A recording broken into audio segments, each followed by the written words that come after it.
खुलुमबाय लोगोफोर, नोंथांमोनखौ डिआर ब्रह्म चेनेलाव फिन खेबसेबाव बयखौबो बरायनाय बावहरग्रोनाय जाबाय। आं दिनै नोंथांमोननि सिगाङाव आरोबाव माखासे गोदान खौरां लानानै फैबावलायबाय। आसा खालामो नोंथांमोनहा खौरांखौ खोनासंनानै मोजां मोनगोन।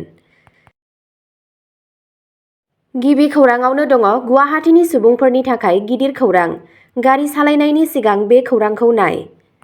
गुवाहाटीआ मोननै IPL बादायलायनायखौ खुंनो थियारि जाबाय। गुवाहाटी ट्राफिक पुलिसआ आसाम क्रिकेट एसोसिएशननि बारसापारा क्रिकेट स्टेडियामाव जानो गोनां मोननै मेचनि थाखाय नेमखान्थि फोसावदों। 26 आरो 30 मार्च खालि नखरारि हानजा राजस्थान रयेल्सआ गुवाहाटीआव फारियै कलकाता नाइट राइडार्स आरो चेन्नाइ सुपार किंग्सनि हेंथायै मोननै मेच गेलेगोन। मोन्नैबो हानजाया गिबि मेचनि थाखाय गुवाहाटी सौफैखाबाय। बे समावनो गुवाहाटी ट्राफिक पुलिसआ मैया बरसापारा क्रिकेट स्टेडियामाव मोनसे खौरां मेल खुंनानै मोन्नैबो मेचनि थाखाय माखासे खान्थियारि नेमखान्थिफोर फोसावदों। बेबायदियैनो 26 आरो 30 मार्चआव स्टेडियामनि फारसे फालांगियारि मटर गारिफोरनि खारनायखौ बन्द खालामनाय जादों। फालांगियारि गारिफोरनि खारनाया बेलासिनि 2 रिंगानिफ्राय हरनि 11 रिंगासिम बन्द थागोन।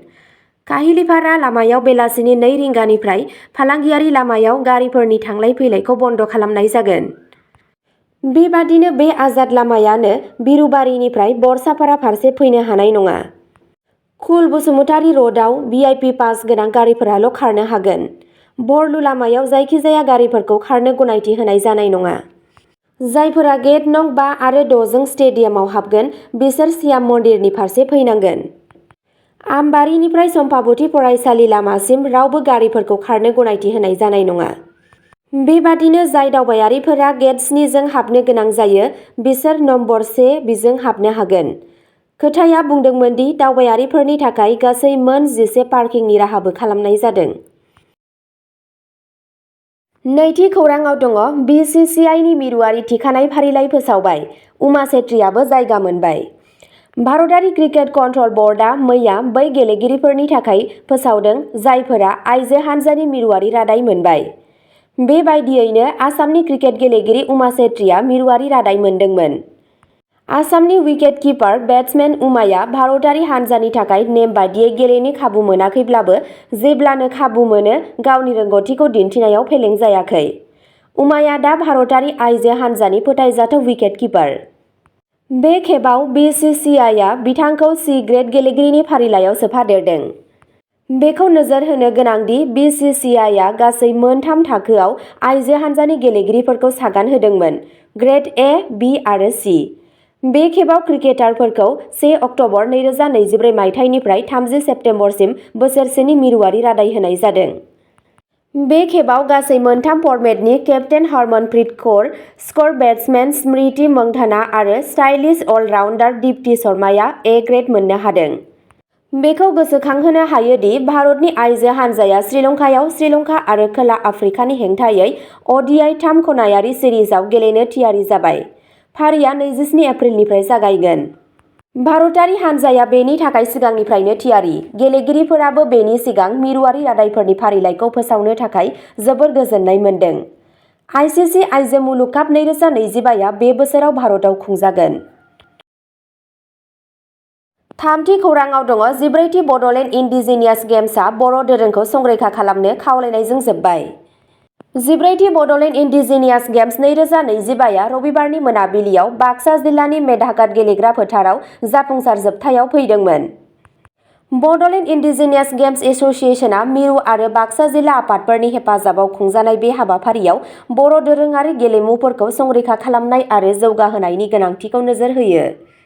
बे बोसोरनि खुंथायाव मोन 7 जिल्लाफोरनि 450 नि बांसिन एथलीटफोरनि गोसो गुदुं बाहागो लानायखौ नुनो मोन्दों। कक्राझार, चिरां, बाक्सा, तामुलपुर, उदालगुरि, सनितपुर आरो बिश्वनाथ। 21 मार्चनिफ्राय जागायजेननाय बादायलायनायाव मोन 7 दोरोङारि गेलेमुफोर दंमोन। खमलायनाय, गिला, बाथा, दारियापान्ता, खिखर, ब्रायबुरि आरो दंफां बुखुनाय। बेफोरजों लोगोसे गुबुन हादोरारि गेलेमुफोरनि दिन्थिफुंनायफोरखौबो दिन्थिफुंनाय जादोंमोन। जोबनाय हाबाफारिखौ MLA आरो BIGAनि आफादगिरि लरेन्स इस्लारिया दैदेनदोंमोन। फारसेथिं जायगानि MLA भुपेन बर'आ, जाय बरायनाय आफादनि आफादगिरि महरैबो खामानि मावदोंमोन, बरायनाय बिबुंथि लाखियो। बे हाबाफारिनि मोनसे मख'जाथाव आखुथाया जादों BTCनि मावफुं सोद्रोमा EM राकेश ब्रह्मआ BIGAनि मावख'आरि खुगा लाइसि थावनियारि गेलेमुनि थामथि बिसान फोसावनाय। 14थि बड'लेण्ड इन्डिजिनियास गेम्सआ फिन खेबसेबाव बर' हारिनि धोनि गेलेमु उनमोनथाइ आरो फैबाय थानाय जोलैफोरनि थाखाय बेखौ रैखाथि होनांगौनि गोनांथार गोनांथिनि मोनसे गोहोगोरा गोसोखांहोग्रा महरै खामानि मावदोंमोन। 4थि खौराङाव दङ आसाम आयेन आफादा गनायथि होजानाय सुबुंफोरजों मोसौ मैसो रोगानायनि गनायथि होनाय सोदांनायखौ गनायथि होबाय। आसाम आयेन आफादा समबाराव आसाम मोसौ संरैखाथि आयेन 2021 आव मोनसे सोदांनायखौ गनायथि होयो, जायजों गनायथि होजानाय सुबुंफोरा मोसौ मैसो रोगानायनि गनायथि मोनो। सिगाङाव रेबथुमजानाय एजेन्सिफोर एबा फार्मफोरावल' बे गनायथि दंमोन। आसाम केटेल संरैखाथि सोदांनाय बिल 2025 खौ गिबि मन्थ्रि हिमन्त बिश्व शर्मानि जानानै संसदारि हाबानि मन्थ्रि चन्द्र महन पाटवारिया लाबोदोंमोन। AIUDFनि सोद्रोमाफोरा हेंथा होदोंमोनब्लाबो बिलखौ सोलायनाय गैयाजासे बारहोनाय जादोंमोन। बे सोदांनाया बे आयेनखौ गुवाहाटी गोजौ बिजिरसालिनि बिथोन WPC 2495/2022 जों गोरोबहोयो आरो आबाद एबा जुनार फिसिनायनि थांखिजों रोगाथाइखौ गनायथि होयो। मोसौ बेदर जानाया आयेन गोनांब्लाबो बै जायगाफोराव मोसौ बुथारनाय आरो मोसौ बेदर फाननायखौ होबथानाय जायो, जेराव हिन्दु, जैन आरो सिखफोरा बांसिन आरो थानसालि एबा सत्रफोरनि 5 किल'मिटारनि बेंखननि सिङाव। 5थि खौराङाव दङ एमपिफोरनि बेथन, बान्था आरो पेन्सनखौ 1 एप्रिलनिफ्राय बांहोनाय जादों। मिरु सोरखारा मावख'आरि महरै 1 एप्रिल 2023 मायथाइनिफ्राय गोहोम गोनां संसदनि सोद्रोमाफोर, MP आरो बारग' एमपिफोरनि बेथन, सानफ्रोमबोनि बान्था आरो पेन्सनखौ बांहोनो फोसावदोंमोन। बे सोदांनाया आय खाजोना आयेन 1967 सिङाव खरसा बेसेन बांनाय फारियाव खालामनाय जादों। MP आरो बारग' एमपिफोरनि थाखाय सोदांनाय बेथन दाथायफोरा जादों दानारि बेथना 1 लाखनिफ्राय 1.24 लाख रांसिम बांहोनाय। सानफ्रोमबोनि अनसुंथाइया जादों 2000 निफ्राय 2500 सिम बांहोनाय जादों। दानारि पेन्सना जादों 25,000 निफ्राय 31,000 सिम बांहोनाय जादों। उफ्रा पेन्सना जादों 5 बोसोरनि उनाव बोसोरफ्रोमबो साख्रिनि थाखाय दानफ्रोमबो 2000 निफ्राय बांनानै 2500 सिम बांदों। बे सोदांनाया संसदनि सोद्रोमाफोरनि बेथन बान्था आरो पेन्सन आयेन 1954 नि सिङाव मावफुंजादों आरो बेनि थांखिया रायजोआरि थान्दैफोरनि थाखाय राङारि मददखौ लाखिनानै बेसेन बांनायखौ गोरोबहोनाय। 6थि खौराङाव दङ पन्चायत बिसायख'थिनि फारिलाइनि उनाव ASSEBआ ओइचएस सेथि बोसोरनि आनजादनि खालारखौ फोसावगोन। आसाम हादोरसा फरायसालि सोलोंथाइ बर्डआ 3.32 लाख फरायसाफोरा रोखा नङै थासारियाव थाबथानानै दं, जायनि जाहोनाव गोदानै थिखानाय गोजौसिन गेजेरारि सेथि बोसोरनि आनजादखौ दासिमबो जोबथा महर होनो हायाखै। ASSEBआ बुंदोंमोन दि पन्चायत बिसायख'थिनि समफारि फोसावनायनि उनावसो गोदान आनजादनि खालारखौ फोसावनाय जागोन। बे समावनो धेमाजि जिल्लानि गं 6 फरायसालिफोरा आनजादनि पेपार लिक जाथायाव लोब्बा दं होनना अजद सिखांदों। बेनि फिन्नाय महरै ASSEBआ CIDआव मोनसे गसर थिसनदोंमोन आरो साबा सोद्रोमानि CIDनि हानजाया मैया ASSEB मावख'आव दावबायहैदोंमोन। हानजाया आनजाद सामलायगिरिखौ सोंदोंमोन, सेरनायनि थाखाय दायनिगिरिफोरनि बेरेखायै गोख्रों राहा लानायनि इसारा होदोंमोन।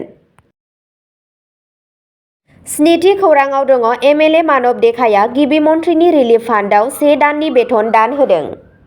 लखिमपुरनि MLA मानब देखाया आसामनि रैखाथि होनो नाजानायाव हेफाजाब होनो थाखाय 1 दाननि बेथनखौ गिबि मन्थ्रि रिलिफ फान्डआव दान होदों। बिथाङा गिबि मन्थ्रि डक्टर हिमन्त बिश्व शर्माजों मोनसे मेलाव बे बिहोमाखौ होदोंमोन। गावनि साबायखर बावनानै आसाम CM डक्टर शर्माया रायजोनि जौगानायाव बिथांनि बेसेन गोसा बिहोमाखौ गनायनानै MLAनि सानथौआरि आवभावखौ बाख्नायदोंमोन। बे अनसुंथाइया जेंना गोनां समाव गोनांथि जानाय सुबुंफोरखौ हेफाजाब होनायनि फारसे सुबुं थान्दैफोरनि रादायखौ नोजोर होयो। अब्ला दिनैनि खौराङा एसेनोसै। नोंथांमोनहा जुदि सोरबाफोर सानसेनि फानजामुथि नायनानै मोजां मोनो अब्ला स्क्रिनाव होनाय चेनेल बड' इनफ' पइन्टआव थांनानै नायहैनो हागोन। चेनेलनि लिंकखौ डेस्क्रिप्शनाव होनाय जादों। गोजोन्थों।